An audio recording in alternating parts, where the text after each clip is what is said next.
In the contest to sign Ginger to a long-term contract, RKO proved they respected her talents and provided her with 3 excellent and varied performances in the 3-movie deal with the option for a long-term contract.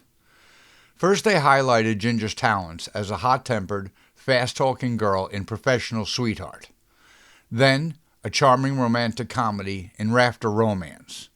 Finally, in Chance at Heaven, Ginger gets to shine in this romantic drama as a wonderful, sweet, long-suffering girl in love with a man who dumps her for a silly rich brat.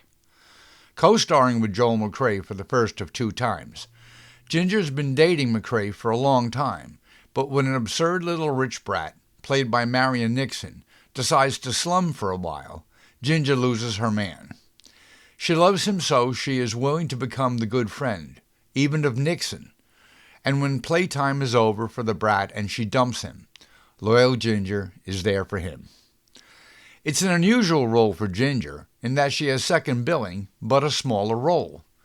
Yet when the movie is over, there is no doubt who the viewing audience loves, proving the statement there are no small roles, just small actors. Ginger was never small. Joel McCrea had top billing and is a real natural in front of the camera. He did well in romantic dramas, comedies, and, his favorite, westerns. He would star one more time with Ginger.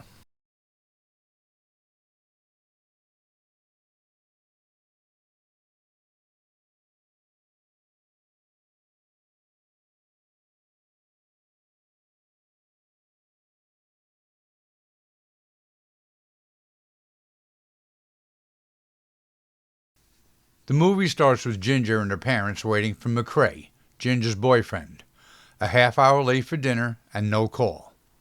Ginger's father is supportive enough, but her mother nags Ginger about his manners and about dating Ginger for 2 years and no engagement yet. Ginger calls, but he is totally swamped at his gas station. His employee had not shown up, so there is nothing he can do. Ginger knows McCrae hasn't eaten, so she skips out on dinner herself and goes down to his gas station.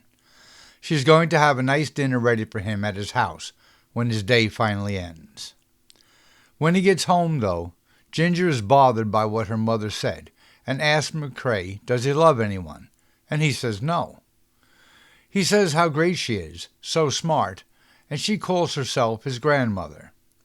Finally her questions sink in, and he says of course she is the one.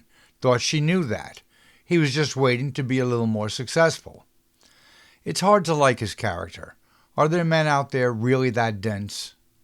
Yet Ginger tells him she is crazy about him. I guess he more or less just proposed to Ginger.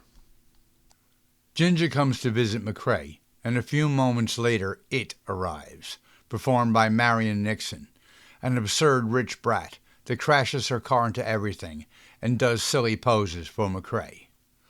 Ginger is inside the office, hears the entire thing, and when Nixon leaves she comes out. McCrae is such a moron he does not hide his fascination with Nixon, and Ginger declares, I'll bet she's dangerous, too. Nixon crashes her car again, and McCrae is called to the scene. On the ride back, he tells her about a local club he sometimes frequents. Later, at that club, McCrae is dancing with Ginger, but intently watching to see if Nixon comes in, and Ginger knows it, knows her man. Of course, Nixon does come in, on the arm of her family-designated fiancé, who she is bored with. There is a shortage of tables, so Ginger tells McCrae to invite them to sit with them, and then immediately gets Nixon alone in the powder room to size her up. They say they are both engaged, but Nixon is bold in stating how attracted she is to McCrae. By the time he drops Ginger off, she is devastated, reads the writing on the wall, and McCrae is bizarrely insensitive, talking about Nixon. He realizes this and assures Ginger about their upcoming marriage. Nixon continues chasing McCrae, playing the poor little rich girl, and then lays it on thick. And it works. Ginger comes in with his lunch and has to tell him to wipe off the lipstick. He starts making excuses, but Ginger is no fool. In a heartbreaking scene, great dramatic acting by Ginger, She says he is crazy about Nixon. He says no, they are getting married, and Ginger says, it sounds like a nice kid who made up his mind to keep his word. He insists they get married immediately, but Ginger says no. I wouldn't want you that way, in love with another woman. I love you, but if I'm to be hurt, I'd much rather take it now than later. She says Nixon would provide a chance at heaven, a shortcut to everything he wanted. Then, tragically, Ginger says, we'll still be friends, always, I hope. You have to have someone to talk to about his business, and I'll still want to listen, and then walks away. She is devastated on the ride home.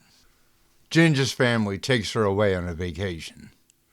Nixon's family is having a big party, and the rich snobs are laughing at Nixon and her Tarzan as their romance heats up.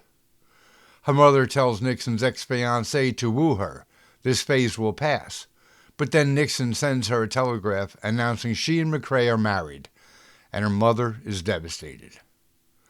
It's all big news, and the reporters come to take pictures and interview them. Alone in his house, Nixon declares she will be a great little housewife. Ginger calls to congratulate them, and Nixon invites her over. McCrae is concerned, but Ginger actually keeps her word about being a friend. Nixon tells her, I like you, Marge, a lot. I want you to like me. And Ginger replies, I think you're a swell kid. Nixon's mother comes over, crying that Nixon has ruined her life.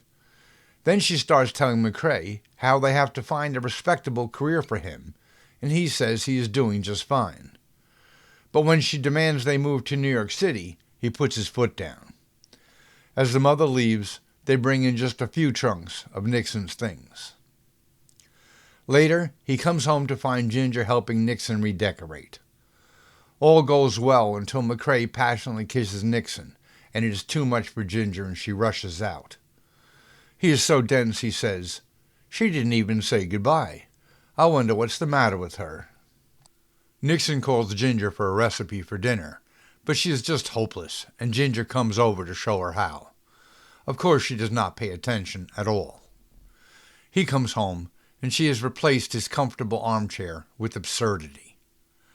At dinner, he says the line he said to Ginger often, "That's the best chicken pie I ever ate."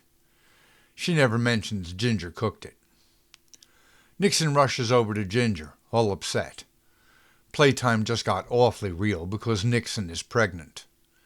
They both show their true colors. Ginger says, Blackie would be the happiest boy in the world.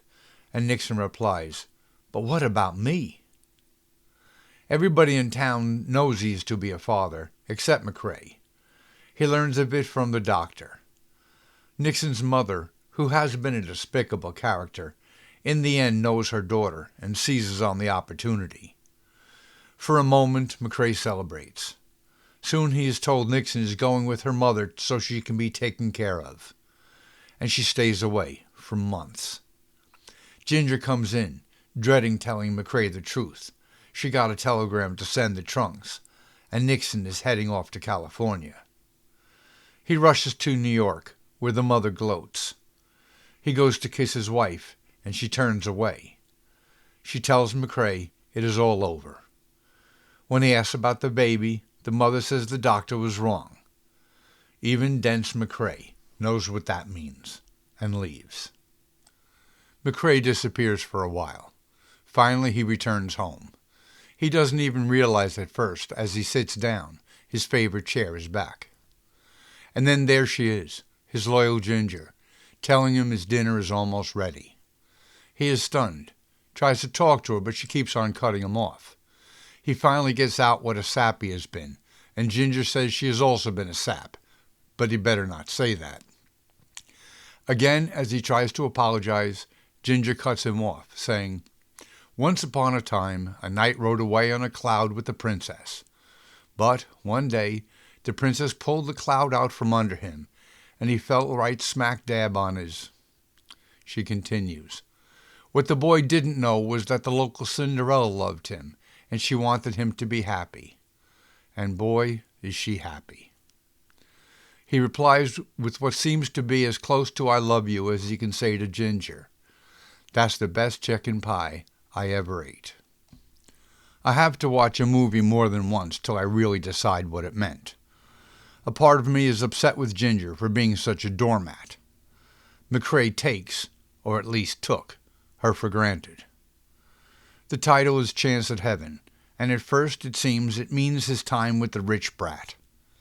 No, his chance at heaven was with this wonderful, loving, enduring girl, and he threw it all away.